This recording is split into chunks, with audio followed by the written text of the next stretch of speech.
your lies, or do you believe in me? Do you believe in a God that brings you down? Do you believe in a God that wears the ground? Do you believe in a God that makes you bow, or do you believe in me? Do you believe in a God that satisfies? Do you believe in a God that opens eyes? Do you believe in a God that tells you lies, or do you believe in me? Do you believe in a God that brings you down? Do you believe in a God that wears the ground? Do you believe in a God that makes you bow, or do you believe in me? It's beyond common sense. It's Lanny Sense with Lanny Swerglow, KCAA's resident gay, woke, liberal, pot-smoking, race-mixing, tree-hugging, left-handed, science-affirming, Jewish, humanist, atheist, a white evangelical Christian nationalist, worst nightmare.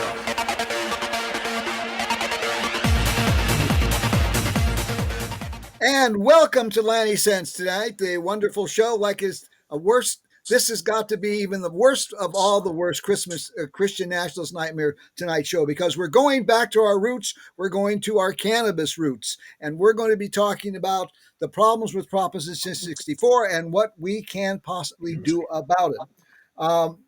Of course, in the studio with me, as always, is our resident curmudgeon, progressive curmudgeon, Sam Clowder, and our special guest, Dale Schaefer, who I'm going to be introducing in a few minutes, because he is going to talk all about the problems with Proposition 64, but more importantly, he's going to talk about how we can solve those problems. And that's what's really important. Everybody can talk about problems, but when you start with trying to talk about how to solve them, that takes some real skill and fortitude.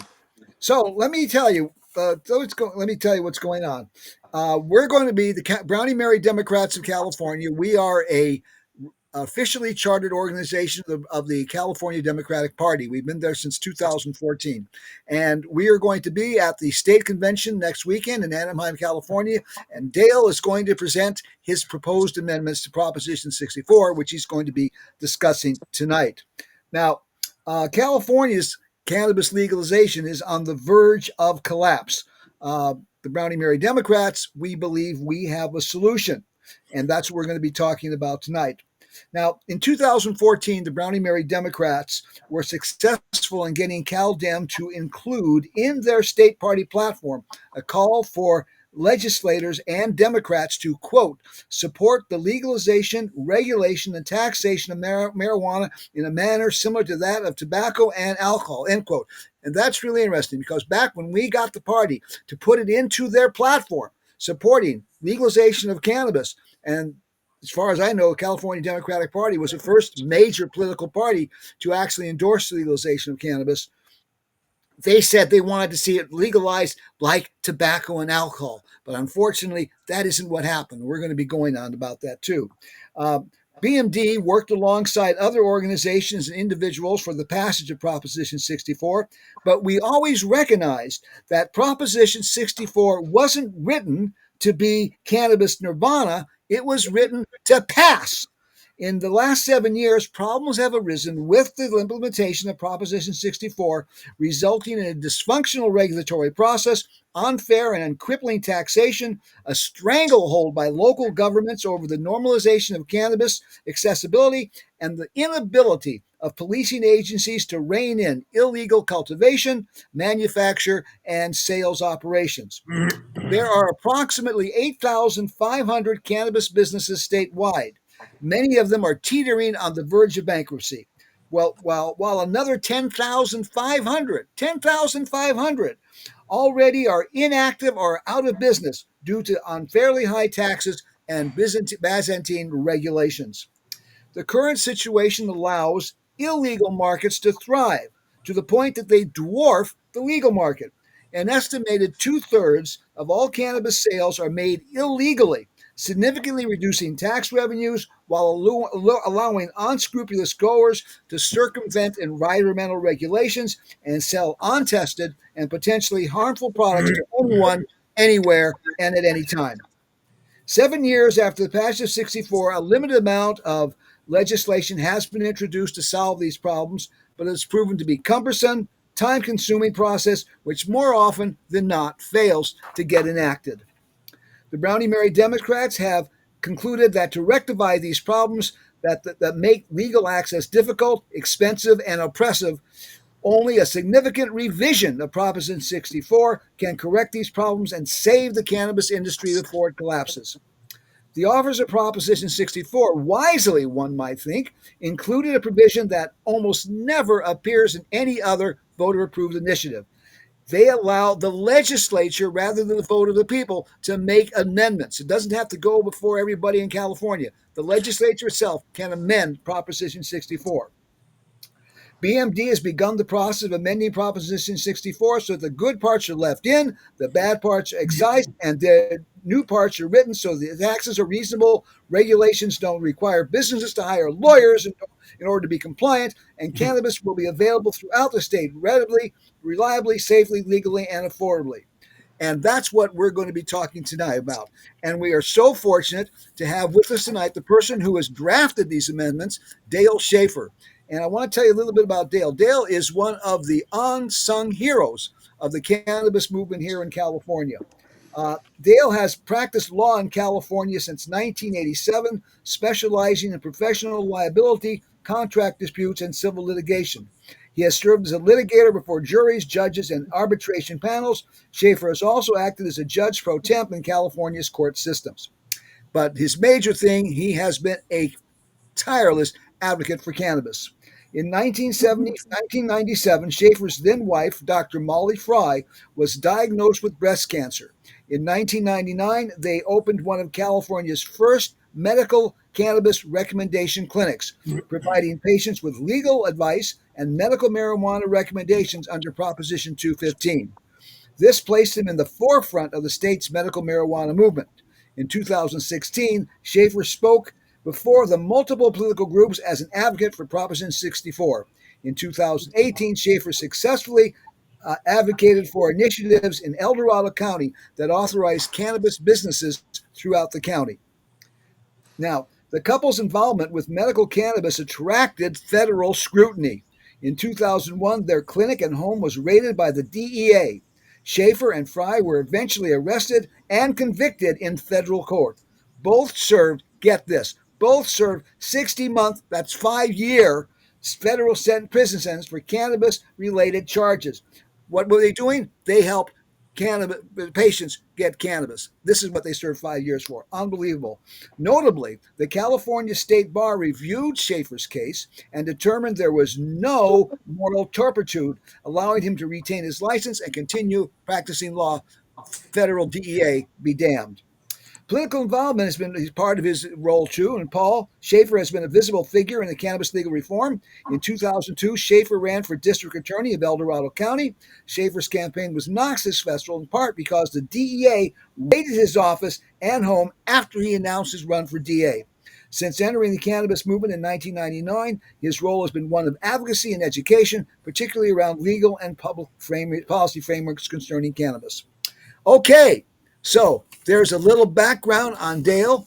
And Dale, I want to thank you for taking the time to come on the show today. And I really want to thank you, of course, for drafting this amazing package of amendments to Proposition 64. Could you kind of tell us what are the problems of 64 that has contributed to this disaster that we're in? Where's Dale? Dale, we lost Dale. When did that happen? Just now. We have lost Dale. Oh my goodness! Why did we lose? Oh, there he's back. Hi, Dale. You're back. I don't know what happened. It froze up, and I figured let's just recycle. Like I'm an old fart, recycle me. Okay. That's 21st century technology. Anyway, Dale, you heard what I said about you. I would like you could you kind of start out with what is the problems with 64? Why is 64 written in such a way that we're getting all these problems? Well, there were perceived quid pro quos to get the initiative passed. Okay, I was just out of prison. My emphasis was taking away felony convictions. You can't be charged with felony more. Make as much cannabis activity legal, and everything else is a misdemeanor soaking wet. Okay, in order to get that, the perception was that we had to give free rein to local government, okay, to tax and regulate, and that we were going to have a 15% excise tax And there was a laundry list of groups and agencies who were going to get money from this, some of them to the tune of millions of dollars a year. And that's been going on since this was implemented. The devil's bargain, if you will, that we had to make to get this passed to placate the cities and counties, which are well organized and at the legislature, and also the police chiefs and the sheriffs around the state needed something. So they were put in a position to start having money drop into their pockets. Now, one of the arguments I heard and that I espoused myself during the campaign for Prop 64 was that, okay, let's fix what we can. Let's not let the perfect be the enemy of the good.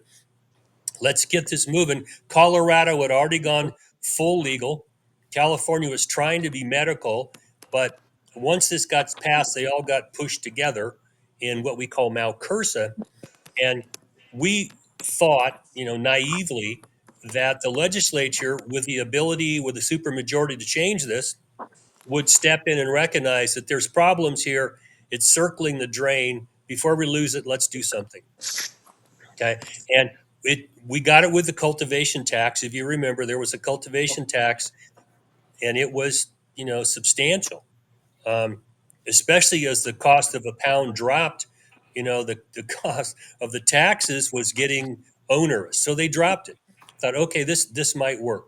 But we all watched as businesses just could not make the numbers add up because if you have to jump through a bunch of regulatory hoops locally, including CEQA, which is just killing a lot of places, and then they start tagging on 3, 5, 10% taxes locally. Excuse me 1 second, Dale. Yeah. Could you explain what CEQA is? I think a lot of people don't know what CEQA is. Well, it's the California Environmental Quality Act. Okay. And I agree with the concept of trying to look out for the environment. We all live here. We should not pollute where we live. It's not going to be good for us. But as with many things that fall into an agency, we don't get a lot of accountability back. So when you go to build something, you've got to do traffic impact studies. You've got to noise studies. You've got to look for endangered species. You got to make sure there's water there. You got to look for trees. I mean, I just completed a project and we spent damn near $100,000 on CEQA opinions from people that we weren't going to have an impact, or if there was, we could get a mitigated negative declaration. And what that means is a negative declaration means you're not going to have any impact on the environment. A mitigated negative declaration is you can have an impact, but if we mitigate it, you won't. Okay. And then there's just, you're going to have an impact. You got to do a full environmental impact report. And then we got to come up with plans of whether we can salvage the project or it's just deep sixed. Okay, go back with now and return to what you were talking about. Well, what we naively hoped would happen has not come about. Okay, because as you mentioned, we went from almost 20,000 licenses down to what 8,800, something like that. Not a lot right now. I've had a lot of my clients that just could not make the numbers work out because when you get away from the locals with the cost of regulation and compliance and the taxes, you step up to the state. I mean, they have a state sales tax, which was it 8%, something like that. But then they have a 15% tax, an excise tax on cannabis. That's before you have to deal with the feds and 280E of the IRS code, which was put in place back, God, I think this was Reagan's administration, where some drug dealer was allowed to write all of his business expenses off the taxes, and the Congress said, "No, wait a second. All you can write off is the cost of goods sold." So we're considered to be drug businesses in the minds of the IRS. So when you start doing the math here, Lanny, there just isn't enough money left over at the end to actually run a business. That's the practical reality we're dealing with. Now, isn't there also a problem with 2/3 of the state, their cannabis deserts? Oh, well, one of the bargains we had to make was to give locals unfettered control.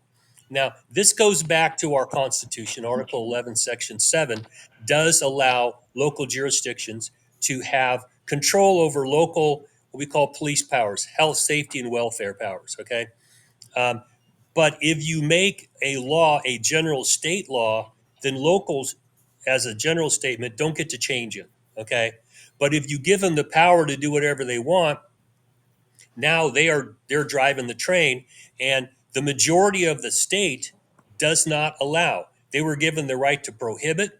So what they did is they just say, nope, you can't do it here. And these are predominantly Republican jurisdictions. Okay. And what I remind them is that they're as bad at tax and regulation when they don't like something as they complain the Democrats are when they don't like something.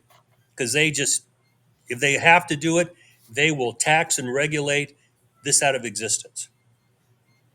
And okay, and so that's one of the problems with 64, because that was one of the things they put in 64 to placate local politicians, was the ability to ban and click. By the way, our phone lines are working this time, I believe. So if you do have any questions of Dale or would like to make a comment, feel free to call in anytime at 909 383 1000. That's 909 383 1000. Well, now, Dale, you were talking about how it's financially. The problem is that it's financially so difficult to see, because it makes the price with the taxes and all the regulations, that the illegal dispensaries can just totally Mhm. undersell them. Is that correct? Absolutely. Because if you're going to get into the legal cannabis industry, you have to start with a local license, permit, or authorization, whatever that's going to be. So there's where you got to start. Then you got to go to the Department of Cannabis Control, the DCC, and jump through their regulatory hoops. And somebody who wants to trap, um, I mean, if you're going to have a trap dispensary, they're all over Los Angeles. It's like speakeasies in the, in the 20s. They're everywhere. All you have to do is secure your lease and then open your doors. And there's no testing. There's no local regulations and taxes, no state regulations and taxes. The black market, if you will, I mean, people think of that as a pejorative, call it whatever you want, the trap, the black market, unregulated. They're running wild right now because cannabis is a misdemeanor soaking wet. Local jurisdictions are not interested in spending law enforcement dollars going after it because it's only a misdemeanor. Okay. And there really is nothing to stop them. And the onerous regulations and taxes at the state and local level are just blowing the trap market up. They're winning hands down. Now, now you said that, why are so the reason you say that the police aren't interested in closing these places down is because it's just a misdemeanor and it's not worth their while to close them down. Is that correct? Well, that's part of it. And many of the beat cops, and I used to represent cops. I have friends who are cops, and when you get them away from their supervisors and the policymakers that are listening, they'll tell you smoking weed. The sky didn't fall when we legalized weed. They recognize that. That's like, okay, if you want me to go out and do something that in my gut tells me I shouldn't be doing, what's my incentive? Okay, it used to be that it's a felony. You racked up points internally for bringing in felons, and you got promoted. But when it's misdemeanors, that paradigm goes away. Well, now you had talked about in the beginning of this conversation today, you had mentioned that one of the great things about 64 is that it reduced the criminality for it and Mhm. made a lot of things like illegal sales misdemeanors instead Yeah. of felonies. Was that a mistake? No, but what it did is it put the onus on the government to fix this. Okay, because law enforcement just they lost their incentive to go after them. Okay, so the pressure was put on the government. If you want to get the black market under control, you're going to have to look at why the black market is there. And that's sort of the standoff we've been in here, Lanny, for the last couple of years. We've been screaming at the legislature and the DCC that this is not sustainable. It really is not. And the mentality that we're getting, or that what we're getting back, and this is coming from Dale Geringer and Ellen Comp, who've been down there a lot. I've talked to them. They're being told that because the voters put in a 15% tax and gave a laundry list of who gets money, they don't want to interrupt that. Okay. And I don't know the response to that other than, well, you guys thought we were a cash cow. You hooked up the milking machine. the cash cow's about to die, and no one will even consider taking one of those prongs of the milk machine off a tit and let this thing survive. Okay, it just won't. So what point do we get to where the people getting money who have much more lobbying money and are much more influential at the legislature, when how do we compete with them? How do we do that? Because they're in the ear of the legislators, and they don't seem to be listening to us that the cash cow is about to die, and then none of these groups are going to get any money. And I've heard people use the word corruption here. I'm not sure if I'm ready to go that, but there's a lot of people getting money that they're told your source of income is about to dry up if you don't agree to some changes here, and we're getting crickets back. Now, what do you mean the source of money is about to dry? You're talking about the cannabis businesses Yeah, going if the bankrupt? cannabis excise tax dries up, they're not going to get squat out of this tax fund. Right.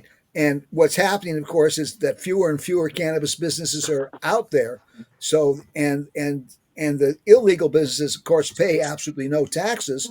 And so these so the question is, so what are we doing to Proposition 64? What are the amendments that you are putting in there that you think can help make this difference?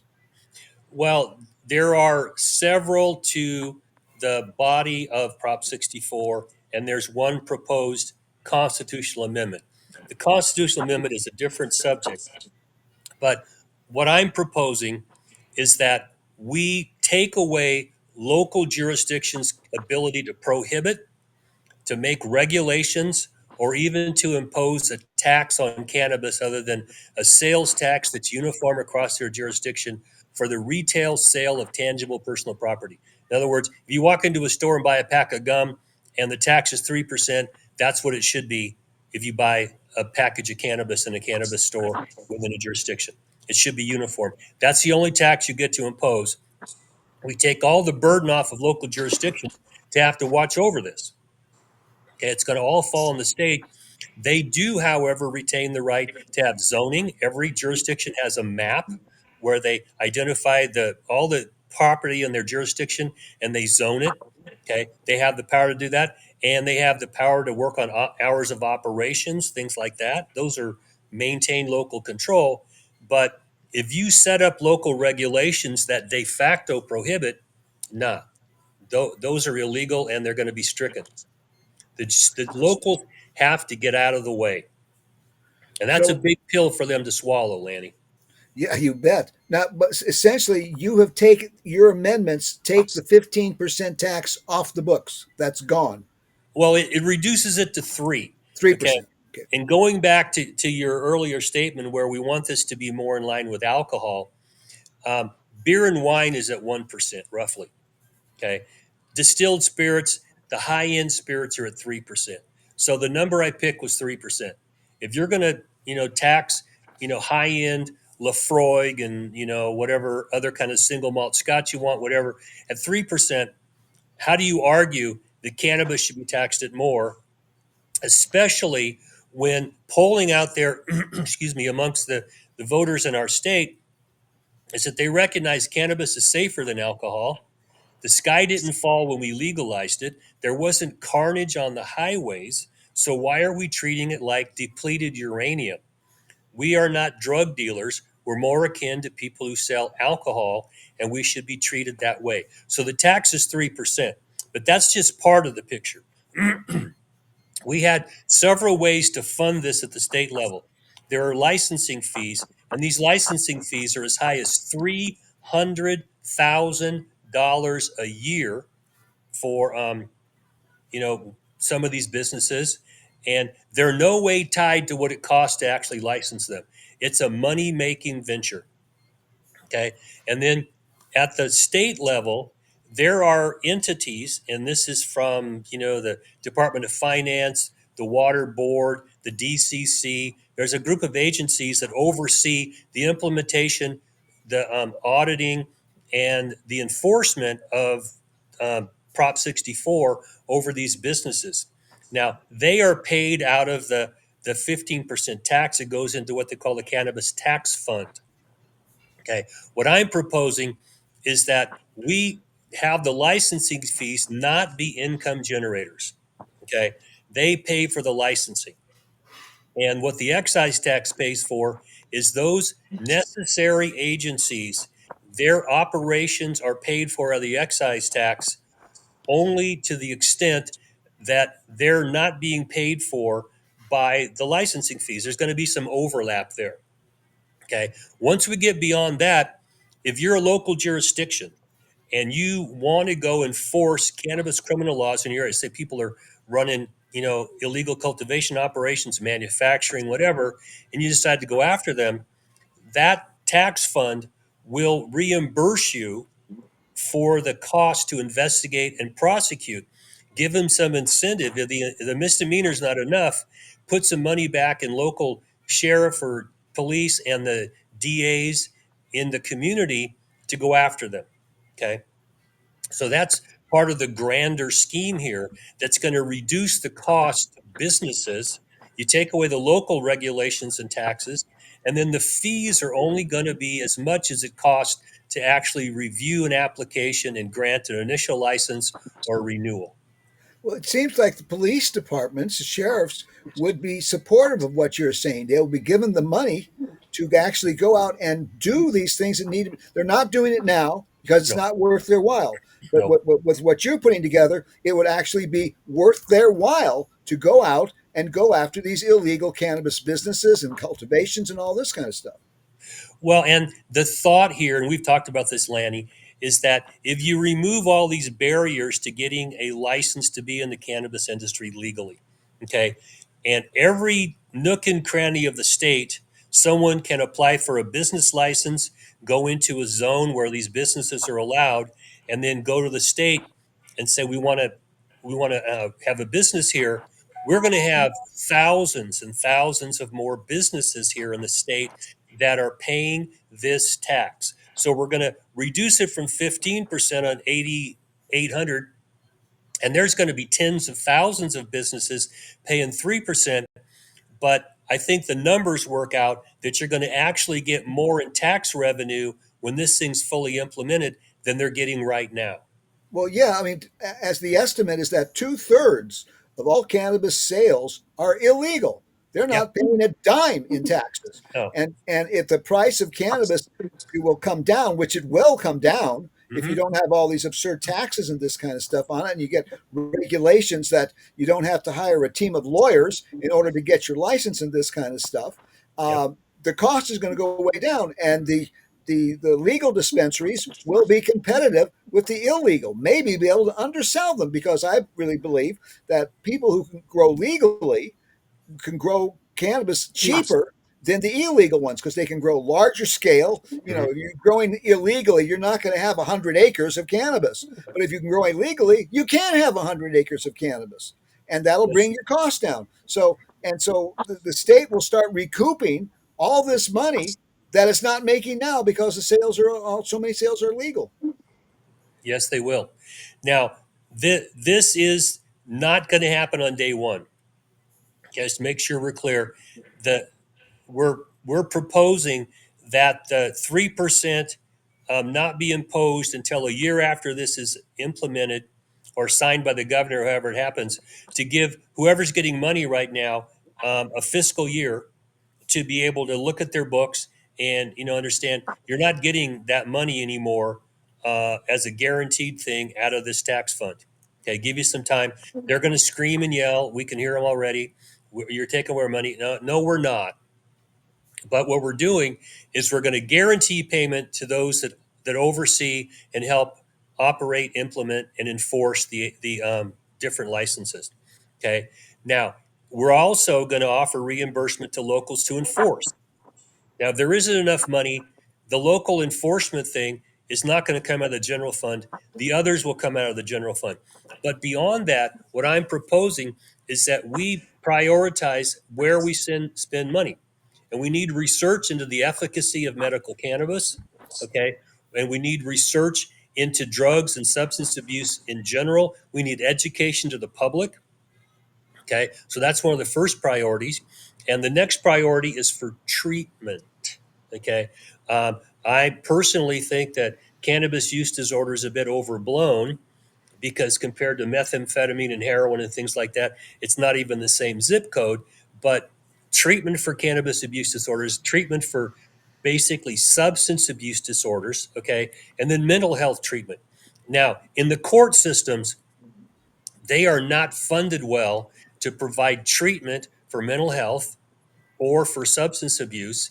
It's a rat race to get in there. So this would offer some more potential funds to local jurisdictions to provide treatment.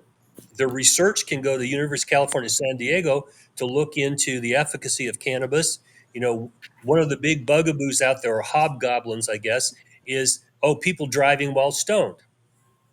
Well, I hate to be the bearer of bad news here. People have been driving stoned for decades, okay, and we didn't have carnage on the highway. All this is going to cause all this carnage on the highway, and what they find out is that while you're eating your Milky Way, you're driving slower. I'm not encouraging it. I'm just not. But if you consume liquid stupid, then you go out and there's carnage on the highway from alcohol. There's not from cannabis. So some of these hobgoblins they've been dragging out to beat us over the head with, I just don't think people believe anymore. No, actually, one as a nurse, I believe that one of the major benefits of cannabis use is that it is the only effective substitute for alcohol out there. And there's a number of studies have shown where cannabis is widely available, easily available, reasonably available. Alcohol consumption goes down, Yep. and that Yep. is so important. When Mhm. I worked in a hospital, I don't think I had a single shift that I wasn't taking care of at least one person in a hospital bed because of their use of alcohol. The whole time I worked there, I never had a person in a hospital bed because of their use of cannabis. Absolutely zero. And cannabis has all kinds of, and this is another question, cannabis and the medical use of cannabis. It has enormous medical use for all kinds of things, for pain and insomnia and movement disorders and glaucoma and epilepsy and on and on and on and on and on. And we we should be encouraging people to use cannabis, and so we would want to get the price down. And the other thing is, one of the number one reasons that so many of us advocated for Proposition 64 was to close down the illegal market. That was Mhm. one of the major reasons voters of California voted for 64. And maybe they also put in the 15% thing in there. But people have to decide what's more important: 15%, which is making it impossible for business to stay in business, or making it so that businesses can thrive and the illegal market dries up and goes away. The two are Well, incompatible. yeah, and one of my proposed amendments here is that if you are a legitimate medical patient, this is the Prop 215 definition, which they tried to modify with 420. I don't think they can. But if you have a recommendation or approval, or you have a caregiver, sales and excise tax are waived.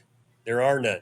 Okay, we want people to go there for medical purposes. Now, if we have 30, 40, 50,000 stores around the state, okay, then the price is going to go down. As you recognize, Lanny, they can't have $50 vape carts when you've got all this competition. It's going to go down.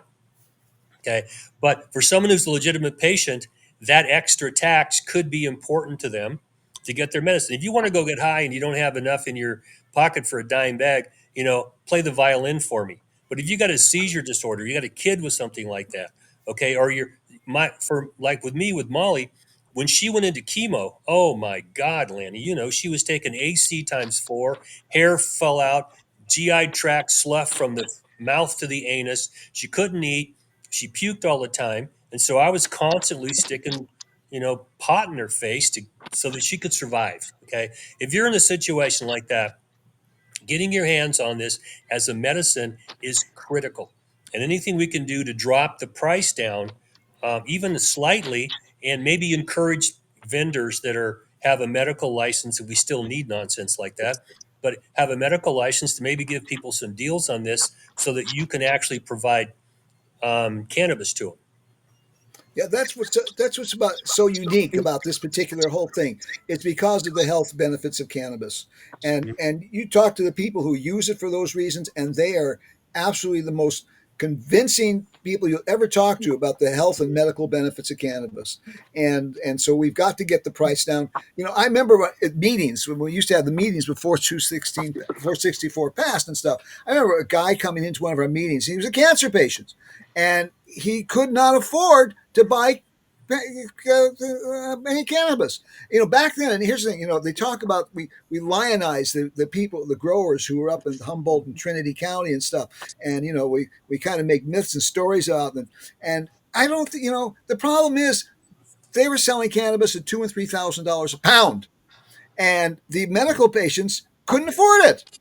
Yep. They didn't give them any breaks generally, so I have, so I don't have particularly, and what we've got to make it is it's got to be affordable, especially for medical patients, but it's got to be affordable so people don't want to go to the black market. And, when you buy it in a store, it's tested, it's pure, it's safe, you know what you're getting. You know what's the percentage of THC and the percentage of CBD. When you buy it off the black market, you have no idea what you're getting. And I'm not going to say that the black market it's dangerous. We've had black market cannabis for years and years and years and years and years, and people weren't filling up our emergency rooms with poisonings from illegal cannabis, and they're still not. But the process is, you don't know what pesticides they're using. They're not following environmental regulations. They're getting their water from some place they probably shouldn't be getting it. This is all bad. And so we've got to get the black market down. And the only way to do that is to get the price down so our legal dispensaries are competitive with the illegal ones. I think people would much rather buy from a nice store where they go into and they have nice display cases and they get to talk to people and all this kind of stuff than in some back alley where they're meeting somebody with a dime bag. Well, and the reality here, Lanny, is that I don't think the average person views us that are in and around the industry as bad guys anymore. Okay. We were portrayed that way. I mean, that's why when I was, in practice before Molly's cancer, we just, like smoking weed, but we kept it down low. Okay. It was as dangerous as saying you were gay in the 1960s. There's nothing wrong with that, but man, the career problems were there. Okay. So once Molly got cancer, we went to a doctor, her cancer specialist, and said, well, hey, we want a 215 recommendation. And I tell you, Lanny, he got pale. He backed up against the wall. I like to say his butthole snapped shut like a cigar cutter. And he's like, I can't do that. Well, that's the problem. They've scared the medical community. And the reason they went after Molly and I is because she was writing a lot of these. We were all over the state. We were in courtrooms getting people, out of winning jury trials, things like that. And so we were targeted, okay, because we were taking this, the hamburglar face off the cannabis industry. It's like, I'm an attorney. I've been doing this for a while. She's a physician. And I might remind you, her grandfather got his license he graduated medical school in 1894. And he went into tuberculosis specialty because his wife got tuberculosis and died. He used Indian hemp extracts extensively because they're an appetite stimulant, they're an antiemetic, and the first wasting syndrome before AIDS was TB. Okay. And so it was prolifically used. The medical community never wanted to lose this. And when you go back and look at the transcripts from the hearings in 1937, the AMA screaming, hey, don't take this away from us. Yeah. But they've been in pissing matches over universal health care, and Congress didn't want to hear it. So, I mean, there's history here that keeps repeating itself. When your mama tells you weed is bad, it's hard to talk people out of that. And that's the paradigm we face still, because it's easy for people to say, oh, it's terrible, it's drugs. Stop it. Okay. Yeah. It's not heroin or fentanyl or meth or coke. It's safer than alcohol, less harmful individually and to society. And I think people are hearing this because the sky didn't fall, Lanny. It just didn't fall. Well, as a person, as an RN and working in the medical community, back then, doctors were like you were saying, oh, no, not anymore. Most doctors have no problem with their patients using marijuana. It's a standard question. They ask, do you use, they ask you what you're using, and they say, oh, that's fine. Don't overdo it, but yeah. And a lot of doctors actually will say, hey, before you try, this opioid medication, try cannabis, because a lot of people, that's all they need. There's an interesting statistic that doesn't get put out there too much, but it's a very telling statistic, and that is that in states that have legalized cannabis for all purposes, in states that have legalized cannabis, there is a 25% lower opioid mortality rate than in states that haven't, because so many people have used cannabis either to reduce the amount of opioids they're taking or to totally eliminate the amount of opioids taken. And the thing is, if you're using cannabis for pain, you're going to probably wind up using a lot of cannabis. Using an ounce a week would not be unheard of. But if you're having to pay $500-$600 for an ounce of weed, well, you're talking about $2,000 a month. Oh So yeah. we got to get the price down so people can take it instead of fentanyl. Well, and right now, doctors are scared into not writing opioid prescriptions, period. Yeah. If it's an acute, they'll give you a couple days worth. But if you're a chronic pain patient, I was a chronic pain patient. I still am. Before I went to prison, nobody had any problems writing me a prescription for Vicodin. Okay. When I got out, it's like, oh my God, we don't do that anymore. Well, why is that? Well, the Sackler family, which I might mention, none of them son of a bitches went to jail. And I spent 5 years there for trying to grow some weed and give it to sick people for That's free. because you didn't have $1 billion like they did. I get it. I have zero sympathy. I think you should wear some orange Crocs and eat with a spork for a while and lose their privilege. Okay. But the damage is there. Now, Lenny, I worked in an emergency room in undergrad in an orthopedic clinic in law school. And so I got to see up front and close and personal people overdosing on drugs. I remember a little baby died in front of us because it got a hold of the Tylenol bottle. Okay. And that's over the counter. So when we take a look at the safety and efficacy here without blinders on, we do it objectively. Now, we get to a point where if you have a strain or a product that's got, say, 50-50 THC and CBD, and it's effective for you, um, doctors need to know about the effects of CBD as an anodyne here, and find out how people tolerate THC. This needs to be part of curriculum. And when Molly went to medical school and you studied neurobiology, no one talked about the endocannabinoid That's system. right. That's They right. talked about, well, you've got receptors in the brainstem for opioids. That's why you die, things like that. There's an endo-opioid system, and the endocannabinoid system is equally, if not more important, because what it does to throttle and modulate, the whole biology of the human being. This needs to be something that's on the forefront of physicians' mouths for options of how do we treat pain, how do we treat seizures without giving them Dilantin and stuff like that. Right. Um, there's so much out there that can be used for, and that's why I'm proposing that this the money from the excise tax, if we have excess, let's give it to institutions to research the efficacy of weed. Is there anything in the proposed amendments that will actually do something about people needing it medically? Does it give them? Is there a thing there where they could get it out, or is that just going to be kind of a thing we hope to have happen because of 215? Well, there's two things. First of all, we take away the tax, the sales and excise tax, to try and make it a little cheaper. And then there's money, first priorities going to researching this. Now, I'm hoping, and maybe I'm naive about this, I'm hoping that legislators connect the dots here.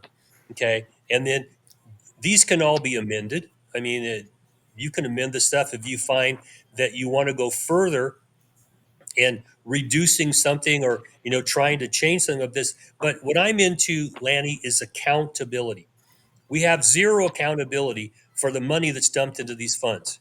Okay. Mm-hmm. And we know that we're going to get backlash because they don't want to give up their funds. I want accountability. If you give somebody $1 million to go study something, how long do we have to wait before we get some results back? Okay. And then what do you do with the results? Do you integrate them into medical thought? How about psychologists being able to work with people for this? I mean, the entire panoply of medicine needs to be on the forefront of what we're doing here, because they can report back to people also. Physicians anecdotally hear stories from their patients all the time.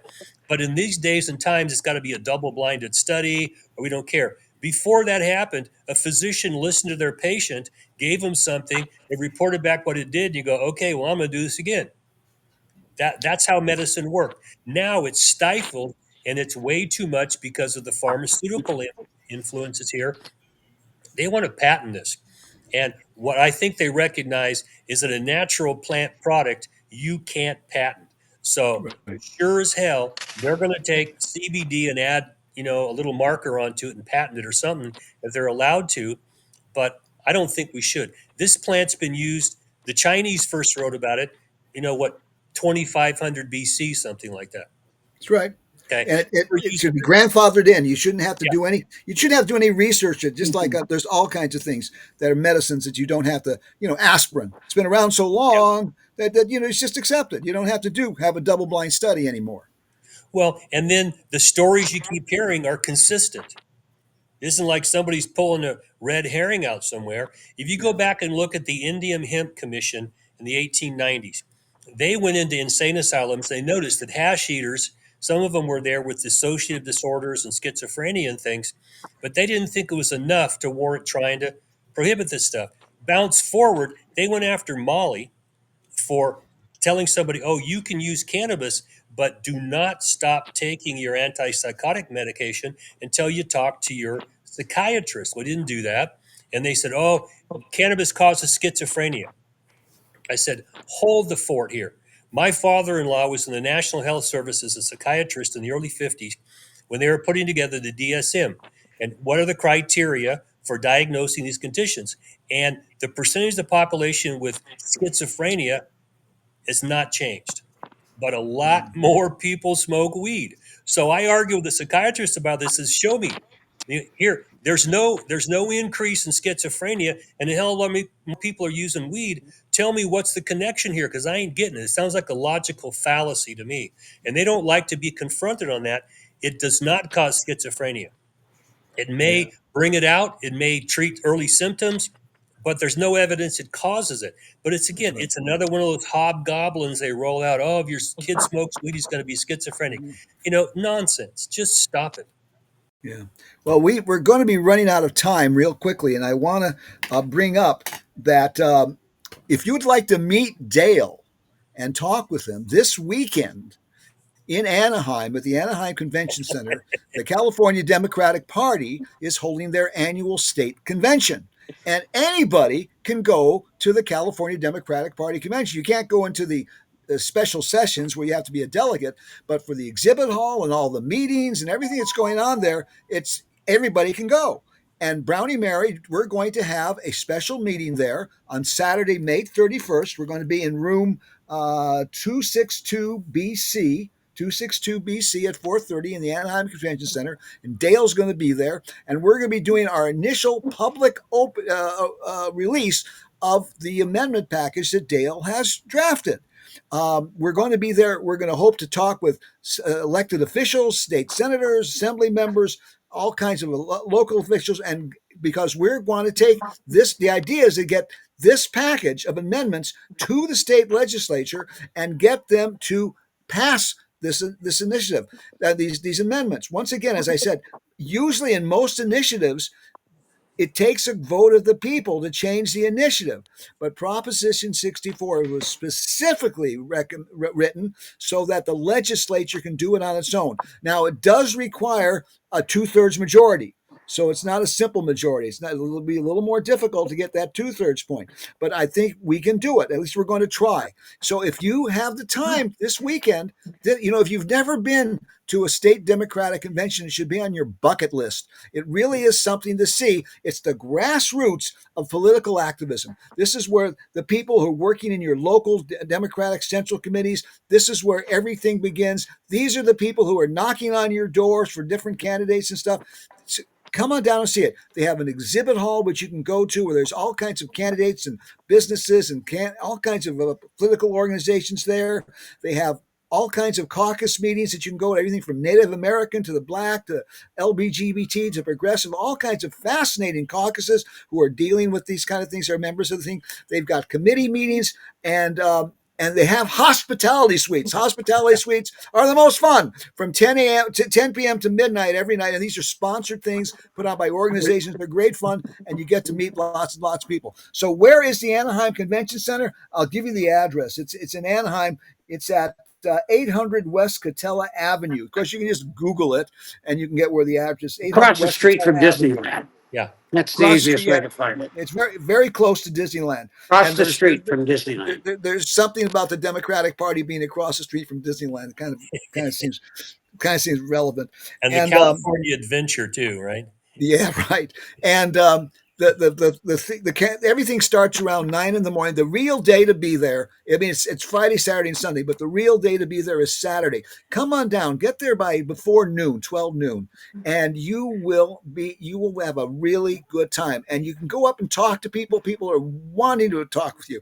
You'll really find out what it is. Put it on your calendar. This Saturday, May 31st, the California Democratic Party Convention at the Anaheim Convention Center, and at 4:30 p.m. in room 262 BC, Brownie Mary Democrats are going to be releasing the amendments that Dale has written up, and Dale's going to make a presentation. It's going to be a very interesting thing too, because we're going to have Yami Bolanos there, who used to be the founder of Galacta, which was a local Los Angeles-based organization of marijuana dispensaries.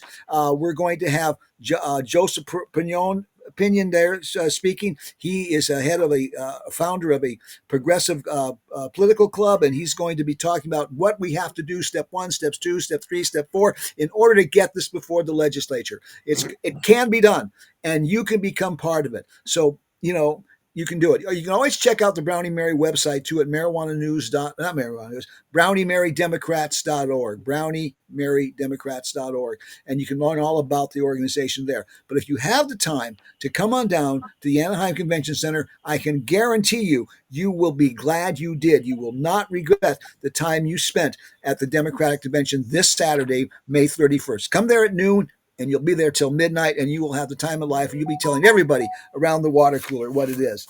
I think Eric is trying to tell me that we're running out of time here on the show. Let me see what he said. He said, you have 2 minutes left. Okay.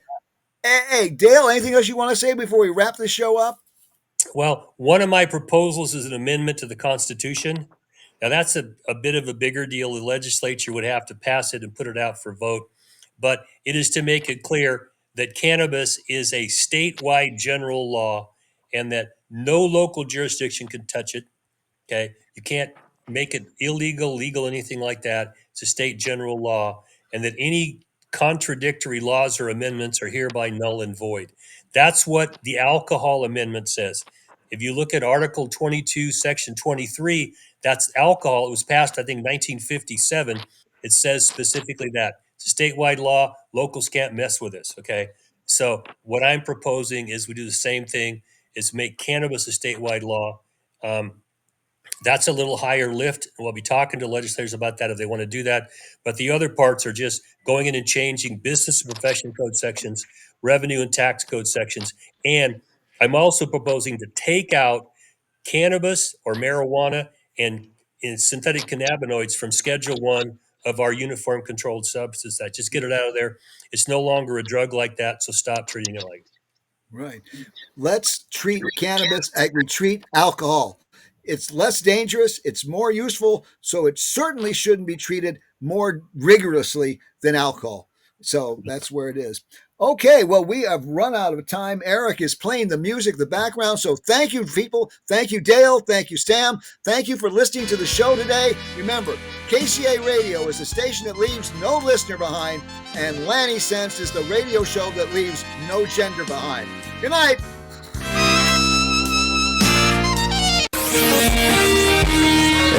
Thanks, Dale. All right, bye. I'll see you soon. Bye, We'll y'all. see you on Saturday.